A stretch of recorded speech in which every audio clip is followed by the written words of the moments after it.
આણંદ કૃષિ યુનિવર્સિટી સંચાલિત સણસોલી ગામ પાસેના કૃષિ સંશોધન કેન્દ્ર ખાતે 22 ખેડૂતોને કૃષિ તાલીમ આપવામાં આવી હતી।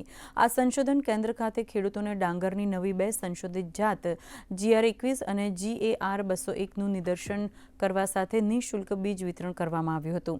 આ તાલીમમાં ખાસ કરીને પ્રાકૃતિક ખેતી અંગે ઘન જીવામૃતનું પ્રત્યક્ષ નિદર્શન કરાયું હતું।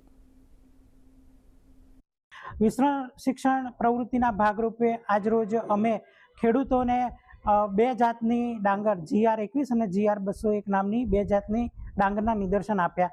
પણ આ ડાંગરમાં આપણે રાસાયણિક ખાતર છોડી અને જો પ્રાકૃતિક ખેતી અપનાવવામાં આવે તો ઉત્પાદન સારું મળે અને જમીન પણ સારી થાય।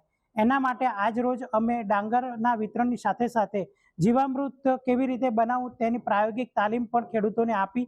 આજે અમે તાલુકાથી ઘણા બધા ખેડૂતો અહીંયા આણંદ કૃષિ યુનિવર્સિટી સંશોધન કેન્દ્ર જે સણસોલી ખાતે એટલે કે અમદાવાદ નૈનપુર રોડ પર આવેલું છે ત્યાં આગળ આવ્યા છીએ અને જે મોદી સાહેબના અને આપણા ગુજરાત સરકાર શ્રી તરફથી અત્યારે જે પ્રાકૃતિક ખેતીનું ખૂબ જ પ્રચલિત કરવા માંગે છે સરકારશ્રી, કારણ કે એ કરવાથી જ હવે જે આપણને જે શરીરમાં જે રોગો થતા હતા ફર્ટિલાઇઝર્સના હિસાબે એ રોગો હવે સરકારશ્રીને પણ નાબૂદ કરવા છે અને જે ખેડૂત તરીકે હું ખાનાર વ્યક્તિ છું તો મારે પણ નાબૂદ કરવા છે।